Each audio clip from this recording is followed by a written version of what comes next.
আজি মোৰে সৌভাগ্য মই আচলতে চৰকাৰী কাৰ্যসূচীত আহিছিলোঁ, কিন্তু তাৰ লগতে এটা আমাৰ দলৰ কাৰ্যসূচীটো অংশগ্ৰহণ কৰিব পাৰিলোঁ।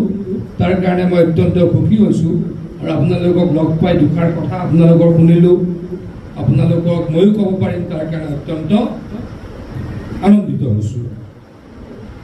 শ্ৰদ্ধা ৰাইজ, প্ৰথমে মই কওঁ আজি মোৰ ইয়ালৈকে অহাৰ কাৰণটো আছিলে যে আমি আপোনালোকৰ এই অঞ্চলটো আমাৰ ৰংখাং, বিথুংৰেংখামা আৰু কপিলি এই তিনিটা সমষ্টি আমাৰ সাধাৰণতে পাহাৰৰ তলত আৰু ওপৰৰ পৰা কপিলি বৰপানী নদীৰ পৰা পানী আহি আমাৰ এই অঞ্চলটোত ভয়াৱহ বানৰ সন্ত্ৰাস কৰে, বানপানী হয়, প্লাৱন হয়, সন্ত্ৰাস হয়।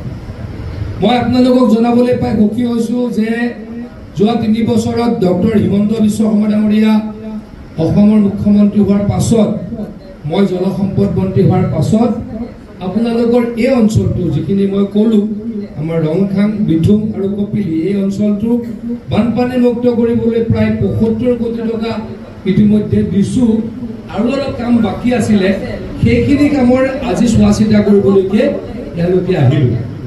বৰষুণ পৰাৰ কাৰণে একেবাৰে ছাইড গৈ নাপালোঁ, কিন্তু সিদ্ধান্ত ল'লোঁ যে অহা এই বাৰিষাৰ পাছত মানে বাৰিষা আৰু 3 মাহ আছে বুলি ধৰি ল'লোঁ, আমি নৱেম্বৰ মাহৰ পৰা আপোনালোকৰ এই অঞ্চলত 15 কিলোমিটাৰ মথাউৰি বনাম আৰু এই আমাৰ অঞ্চলটোক বানপানীৰ পৰা মুক্ত কৰিম, আপোনালোকক প্ৰতিশ্ৰুতি দিম। আজি এই কথাবিলাক ৰাইজে গম পাব লাগিব যে অসম চৰকাৰে আমাৰ স্বায়ত্তশাসিত পৰিষদ থকাৰ পাছতো যোৱা 3 বছৰত ৭৫ কোটি টকা আমি এক্সট্ৰা দিছোঁ।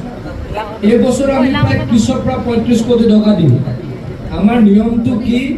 এইটো হৈছে আমাৰ ট্ৰান্সফাৰ ছাবজেক্ট, ৱাটাৰ ৰিচোৰ্চটো ট্ৰান্সফাৰ ছাবজেক্ট।